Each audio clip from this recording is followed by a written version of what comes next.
आगरा, जिसे पूरी दुनिया मोहब्बत की नगरी के नाम से जानती है, जहां मुमताज की कब्र मोहब्बत की सबसे खूबसूरत निशानी ताजमहल के रूप में सदियों से खड़ी है। लेकिन आज उसी आगरा में एक और कब्र खुदी है, और यह कब्र किसी मोहब्बत की निशानी नहीं बल्कि पति पत्नी के पवित्र रिश्ते, भरोसे और उसी मोहब्बत के बेरहमी से हुए कत्ल की खौफनाक कहानी बयान कर रही है। पुलिस के हथौड़े चले, 45 दिन पुराना बाथरूम का फर्श तोड़ा गया, और जैसे जैसे मिट्टी हटी, अंदर से बाहर आया एक ऐसा राज जिसे देखकर तफ्तीश करने वाले पुलिस वालों की भी रूह कांप गई। आदाब, नमस्कार, मैं हूं रियाज अंसारी और आप देख रहे हैं स्टार न्यूज भारत। तसव्वुर कीजिए, आप एक ऐसे घर में रह रहे हैं जहां फर्श के ठीक नीचे एक लाश दफन है, और कातिल कोई और नहीं बल्कि उसी घर में रहने वाली एक औरत है जो हर रोज उस कब्र के ऊपर खड़ी होकर नहाती है। आखिर आगरा के रेणुका धाम कॉलोनी के उस बाथरूम में 45 दिनों तक क्या चल रहा था? कैसे दृश्य फिल्म देखकर एक पत्नी ने अपने ही सुहाग को मौत के घाट उतार दिया? आगरा का सिकंदरा थाना क्षेत्र और रेणुका धाम कॉलोनी का वो मध्यम वर्गीय घर, 16 साल पहले रूबी शर्मा और सुरेंद्र शर्मा ने यहाँ एक नई जिंदगी का ख्वाब देखा था, एक लव मैरिज। लेकिन वक्त के साथ ये प्यार नफरत और खौफ के एक ऐसे दलदल में बदल गया जहां से वापसी का कोई रास्ता नहीं था। 44 साल का सुरेंद्र बेरोजगार था और शराब की ऐसी लत थी जिसने पूरे घर को नरक बना दिया था। घर का खर्च सुरेंद्र की बुजुर्ग मां की सरकारी पेंशन और रूबी की सिलाई के काम से चलता था। लेकिन सुरेंद्र को सिर्फ एक चीज चाहिए थी, वो थी शराब। और जब पैसे नहीं मिलते तो शुरू होता था बेतहाशा टॉर्चर, मारपीट, गालियां और वो अजियत जिसने रूबी के अंदर के इंसान को हमेशा के लिए मार दिया। 15-16 मई के आसपास एक ऐसा भयंकर झगड़ा हुआ जिसके बाद रूबी से एक ऐसा डिसीजन लिया जो हर किसी के होश उड़ा देगा। यहां से शुरू होता है एक मास्टरमाइंड प्लानिंग। रूबी के दिमाग में चल रहा था टीवी का मशहूर शो क्राइम पेट्रोल और सस्पेंस से भरी फिल्म दृश्य। फिल्मों ने रूबी को सिर्फ एंटरटेनमेंट नहीं किया बल्कि उसे मर्डर का एक पूरे का पूरा मैनुअल थमा दिया। तारीख थी 17 मई। रूबी ने अपने प्लान का पहला स्टेप लिया। उसने अपनी सास और दोनों बेटियों को अपने जेठ अनिल शर्मा के घर वायु विहार भेज दिया। अब घर बिल्कुल खाली था, कोई चश्मदीद गवाह नहीं। रूबी सीधे किचन में जाती है और बनाती है एक खीर। लेकिन इस खीर में मिठास नहीं, मौत की कड़वाहट घुली थी। रूबी ने 15 से 18 नींद की गोलियों का एक हैवी डोज पीसा और उस खीर में मिला दिया।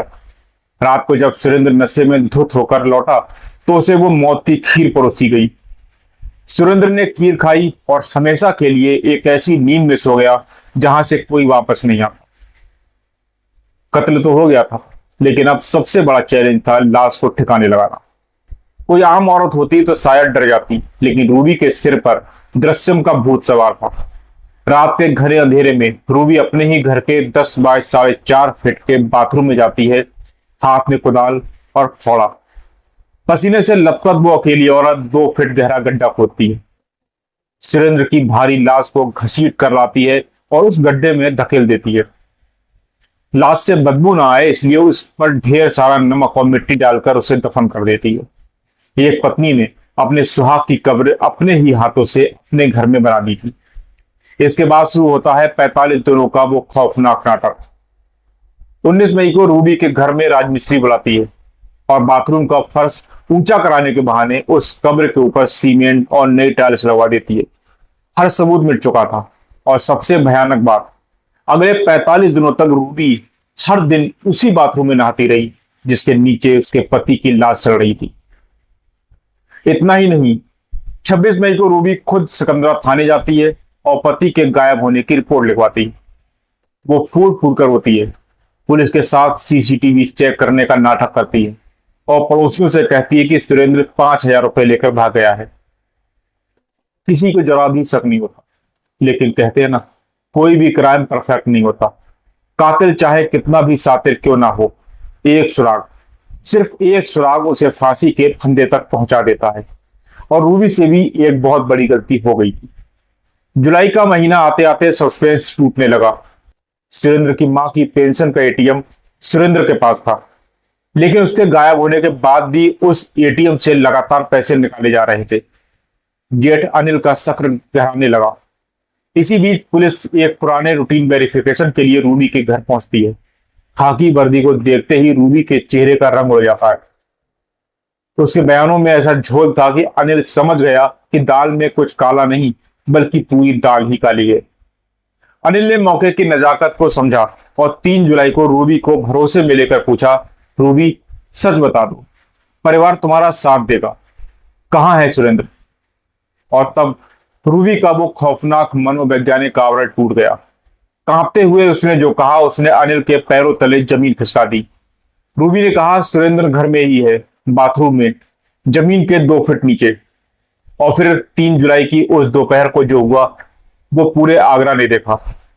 अनिल की सूचना पर पुलिस और फोरेंसिक टीम घर पहुंचती है। हथौड़ों से वो 45 दिन पुराना नया फर्श तोड़ा जाता है। जैसे जैसे मिट्टी हटती है अंदर से एक पूरी तरह गल चुकी खौफनाक कंकाल बाहर आता है। कंकाल के हाथ में वो कड़ा और गले में रुद्राक्ष की माला चीख चीख कर गवाही दे रहे थे कि ये वही सुरेंद्र है जिसे उसकी अपनी पत्नी ने मौत की नींद सुला दिया था। क्राइम पेट्रोल और दृश्यम से इंस्पायर होकर रची गई ये खतरनाक साजिश आखिरकार कानून के शिकंजे में आ ही गई। पुलिस ने रूबी को गिरफ्तार करके 14 दिन की न्यायिक हिरासत में भेज दिया है। लेकिन कहानी अभी खत्म नहीं हुई है दोस्तों। जांच एजेंसी और एसीपी हरिपर्वत अमीशा के सामने आज भी एक बहुत बड़ा सवाल खड़ा है। क्या एक अकेली 40 साल की औरत बिना किसी मदद के कंक्रीट तोड़ सकती है, इतना गहरा गड्ढा खोद सकती है और एक भारी भरकम लाश को अकेले घसीटकर दफना सकती है? क्या इस कत्ल में कोई और भी शामिल था